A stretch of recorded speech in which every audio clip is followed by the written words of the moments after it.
The Antonios have lived in the Millmerran area since the very early 1900s, and we've had strong ties to the land. While I have a home in Toowoomba, my real home is 102 kilometres from the CBD on a property located west of Millmerran. I was, and I still am, passionate about agriculture. I graduated from the UQ Gatton with a diploma in agriculture before returning to my family properties and helping work that land. Today, my son and I have 5 properties covering 8,000 acres running Angus cattle. It was this love for the land and the Millmerran community that led me to pursue a career in politics. For those who might not know you very well, could you share your political journey with us? Well, I guess I was just thinking about it today actually, and I just remember a former Shire Chairman of Millmerran, Reg Whitbread, pulled me up in the street of Millmerran one day and he said, "I think you ought to stand for council." Now, he was a great man and he sacrificed a lot.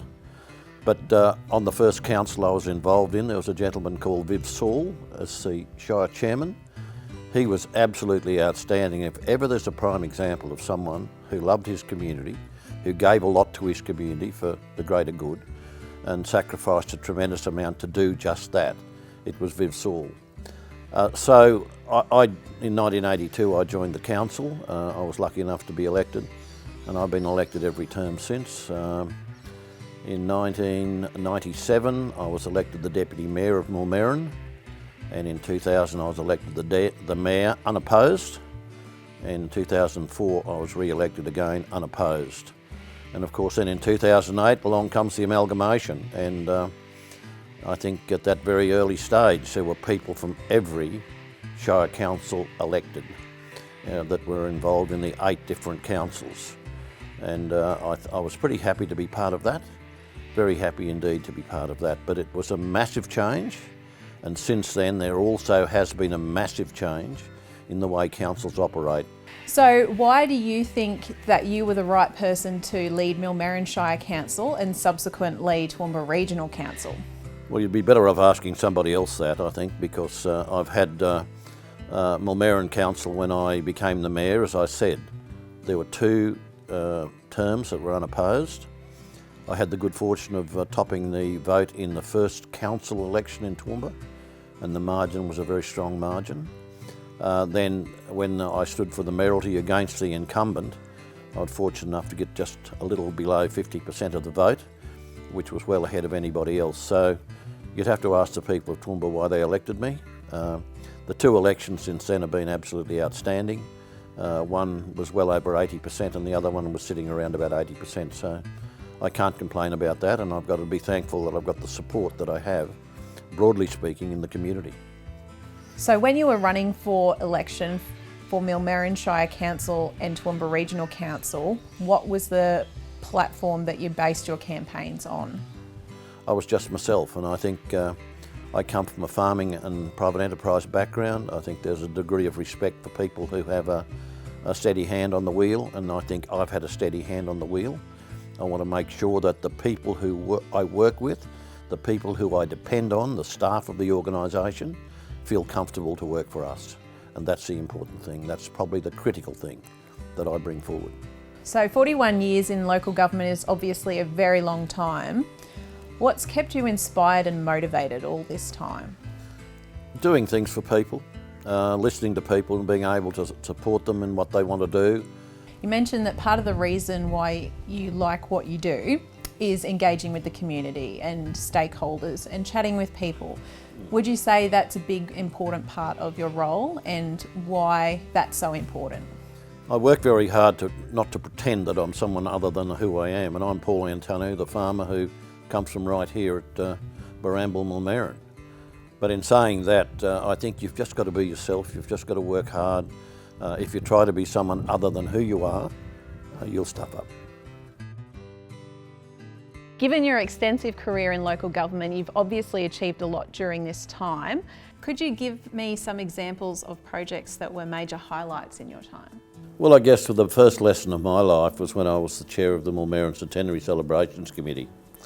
And one of the other people who were on that committee, who ended up serving on council with me, a gentleman called Harry Curtis, came to the meeting one time and said, "Look, I think our centenary celebrations ought to also remember the pioneers of our district." And the best way we can do that is by actually having a retirement village for people. And I thought, gee, how's this going to go? So we did a fair bit of work on it. I was the chair of that committee, and Harry was working well with me, and the other people were working well too. We went to the local council at a time before I was elected. They put money in, the community put money in, and here we have a retirement village built. What happened then was we have seen that grow from there. We had complete ownership of that in our community. It's gone from having 24 people in it to having 70 people in it. And it provided economic development in our community, it provided stability in our community, but particularly it looked after the older people who needed looking after, and gee, it's doing a great job. And I don't think there are too many families out there that aren't in some way connected with Yallambee. And that was the best lesson for me in early life. It really was.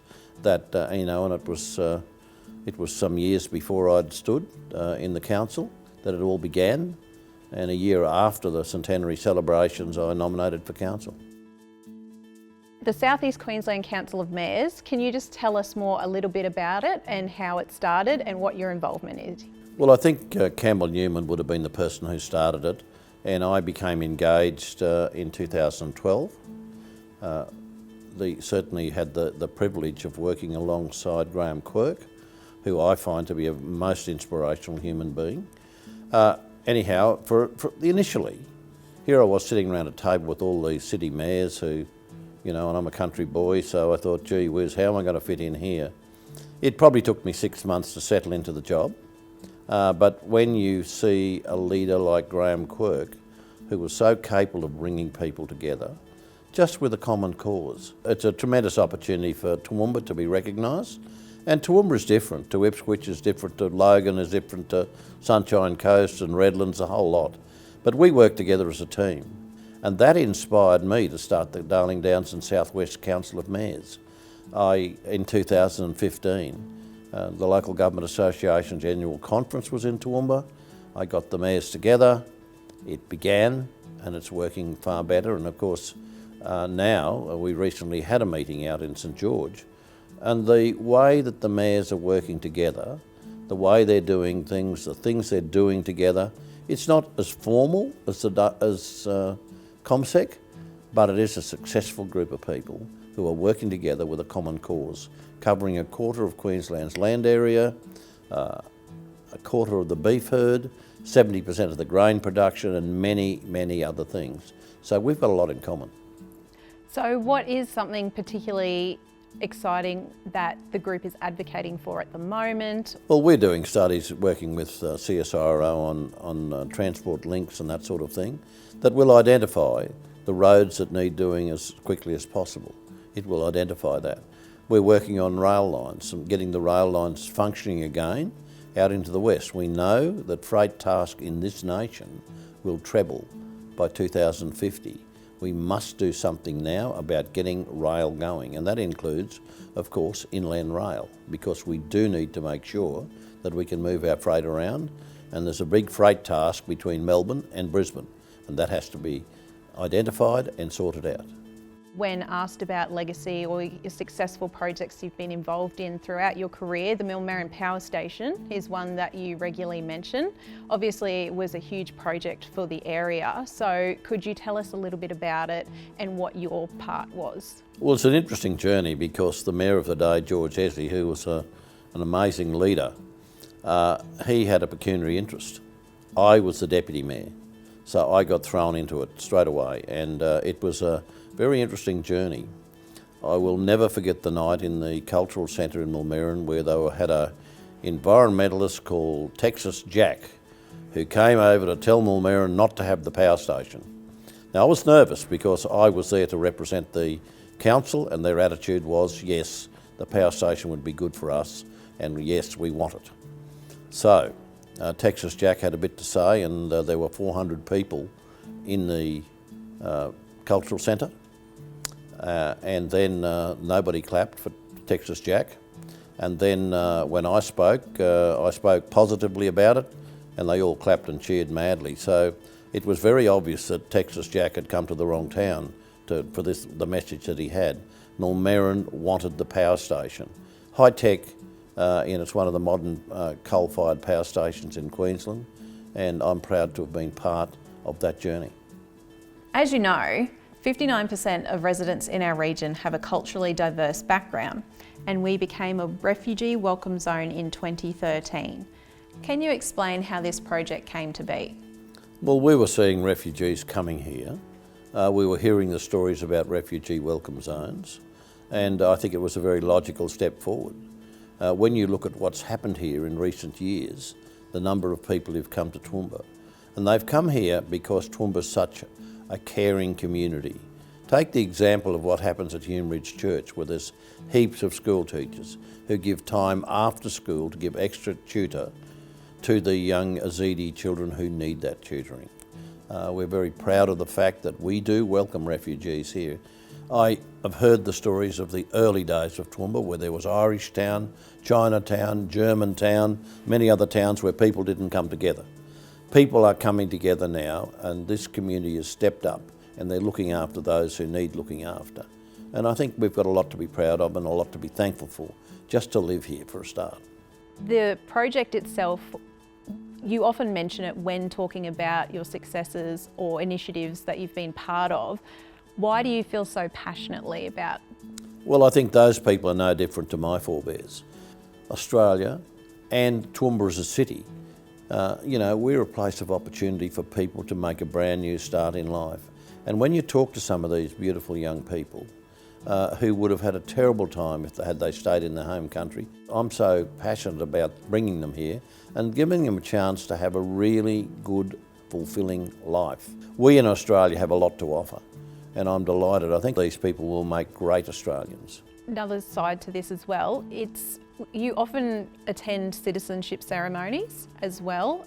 It's one of the most enjoyable things that I do. And to see the smiles on the faces of those people, how happy they are. Some of them break down and cry about the opportunity that Australia has given them and how fortunate they are to be here. Now, like my forebears, it's the next generations who will really get the benefit of it. But, Toowoomba is a land of opportunity, there's no question about that. And look at the fact that we've got such strong education, strong health here. It's a wonderful place to live. So over the last 20 years, we've seen a lot of economic growth across our region. So what has been your vision as Mayor in driving that? Well, I think Toowoomba's very fortunate to have the private sector it has, for a start. Look, I think some of the major projects that I have really enjoyed being part of is being very fortunate to be the Mayor, might I add, after many, many years of advocacy around the Toowoomba bypass. How good is that, and what a difference it's made to this community. And the 60% of the freight that goes out of the Port of Brisbane comes through Toowoomba, and much of that is on road transport, and of course historically it was going up James Street. You've also led our region throughout numerous natural disasters and the COVID-19 pandemic. These were obviously very tough times for our community. So what did you see your role as during this difficult period? Well, if you want to talk about COVID in particular, I thought keeping our community informed. COVID was something brand new, it was dangerous, and many people got quite unwell, and a number of people passed away, sadly, as a result of it. But each day during the peak period of that, we would have a press conference, and we would bring either the police or the health people or somebody along as well, make sure that the community was well informed. I well recall one of our staff members saying to me that the Easter Bunny may not come, her little daughter was saying and crying about it. So we did put out a press release signed by E-Bunny as well as myself, as well as the police, to say that he was definitely being given permission to come to Toowoomba and bring the Easter eggs. So following on from that, obviously we face these disasters and we've had a lot of reconstruction work happening since then. So the community is very well aware of road damage, infrastructure that needs to be updated.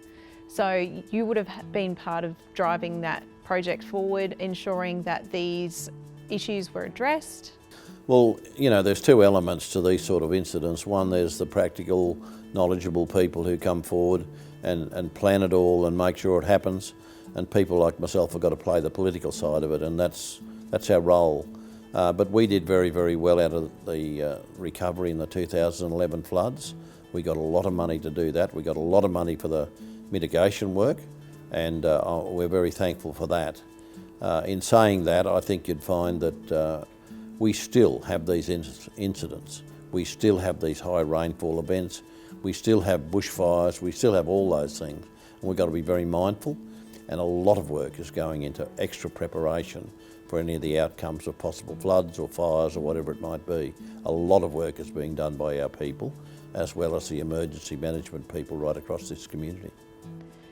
During these times, you often get out and about and go and visit the communities that are affected. Is there a reason why you like doing this? Do you like going out and checking in with the communities and see how they're travelling? Well, I am the mayor, number one, and number two is I'm just an average guy, and I like to see things, I like to meet people. I enjoy that, and I think that's a powerful part of being a community leader, is to make sure you spend a lot of time talking to people who are the genuine people out there in wherever it might be, in the city or the country. I've also heard from a few other mayors their appreciation of the support that you've given them through their natural disasters, for example, the Lockyer Valley. So is that just because you can understand, empathise with what they're going through and just want to help? What's your reasoning for? Well, I think the Lockyer Valley, that lady down there and I have got a wonderful relationship. She's a beautiful person. And she's so committed, and she's such a genuine human being. But in saying that, yes, I ring her when the things are going wrong. I used to ring her every day in the recent events, and she did ring me one day and said, I need a hug, so I drove down there and gave her a hug. And that's lovely as well. It's just making sure everyone is helped and supported. So would you say a goal of yours as mayor has been to create Toowoomba as a very livable, exciting city to be? I'd suggest Toowoomba has always been quite a livable place. You know, it's a beautiful place with the tree-lined streets, all those sort of things. But what's happened in recent years, thanks to the private sector and public funding here for things like the outer circulating road, has made a profound difference to the livability in Toowoomba. The fact that we're getting a new hospital is also important. That's been going on for a fair while. The fact that they're keeping the old hospital ground for ancillary services is a great idea. No, we are a very livable place, and I think if we can continue to guide it in the way it's been guided, it will become just a very special place indeed. Of course, it's Australia's garden city, and it's got one of the most productive regions around it, not only within the Toowoomba Regional Council area, but throw in the Southern Downs, throw in the Western Downs, throw in South Burnett, throw in the Lockyer Valley. It's a very, very, very productive area. Moving away from your mayoral duties, you're obviously involved in a lot of community organisations such as White Ribbon, and patron on various community groups as well, like the Toowoomba Rugby League. Could you tell us why you're involved in these organisations, or what motivates you? Well, when it comes to White Ribbon and things like Proudest Place and things like, I really do have an issue with the way ladies are treated. I really do, by some people, and you know, we've got to have the courage. We've got to have the courage to put in the red benches and remind people about it. And I'm hoping that in the not too distant future, a red bench appears in downtown Millmerran, my hometown, just to remind people of that sort of violence against women is not acceptable. So obviously in your role, you're exposed to a lot of community organisations, not-for-profits, etc. Is that part of your drive to give back to the community as well? Do you want to be involved so you can see these organisations succeed? Yes, I do, and I think I love being involved. I love seeing them succeed, and I love the way Toowoomba is. You know, Toowoomba is a good community. You know, things like the winter shelter, which is 7 different churches who provide accommodation and food for people every night during the cold of winter. And I went out in recent times to see that. And you know, that encouraged me, that made me feel very thankful that I am who I am and I live where I live. But there are people who need a hand. And I don't think it hurts people like mayors and councillors to become involved. So obviously during your time in local government, you've met a lot of interesting people and probably developed a lot of friendships. Are there a few people that you could tell us about that have had a particular impact on your life? Well, family's always been important, and that's special, but as you go through life, I think when you go through difficult periods, you find out who your real friends are. You know, I've been through some fairly difficult periods during my mayoralty, and one of the people who really stood up was my good friend Joe Ramia. He's always there. No issues, just we're good friends, and we've developed that. People like John McVeigh has always been a close friend of mine, and there's many others that too many to mention, I think, but you find out in life as you go through life that there are some people who are your friends for a good reason. I did meet a gentleman called Gregory Vincent Gabbett, who was a barber, and he ran professionally, and we ran together professionally and had a bit of fun and a lot of times and always a laugh. But Greg Gabbett gave me some tremendous advice. He was a true friend in difficult times. Once a month or so we would have dinner together, and he had lost his wife and I'd lost my wife, and we certainly had some great times together. His assessment of elections was absolutely amazing. In my first election, he gave me the exact figure that I would get in the election. There were 6 candidates, and he said, you'll get between 47 and 48%, 47.7 I think from memory. Now, how do you work that out, Gregory? That's a barber's pole. And I think he was a real character, Greg. He kept us all entertained and was a true friend.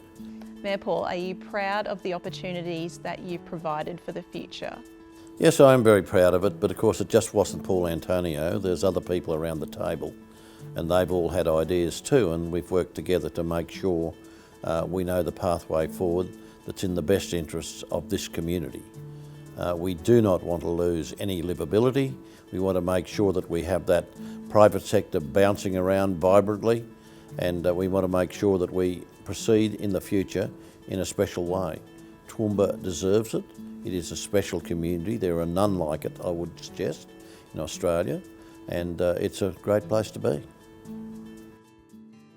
So obviously we're all wondering what's next for Paul Antonio. I'm certainly going to be spending a fair bit of time with my family. There's certain jobs that I can do on the property. I think some of the high-tech machinery might be a bit out of reach for me. No, when I leave the scene, I'm certainly intending to spend a lot more time here. You see, ever since I was elected in 2008, we've had this issue of I'm 102 kilometres from the centre of where I work. There's no way in the world that I could drive back here every day and live here. So I quite deliberately bought myself a unit in Toowoomba, a townhouse. It's a beautiful place, and there's a certain degree of serenity there. But if you come here and you see this land around here, this house is on a deep sandy ridge, which is not very fertile, but it grows beautiful gardens and so forth. It's surrounded by good brigalow country, which is great for cattle, and we're heavily involved in cattle. And this is my home. This will be my home, and I hope that to spend a long time here, including my latter days. Thanks for having a chat with us today, Mayor Paul, and for your tireless work for our community. We wish you all the best with the next chapter of your life.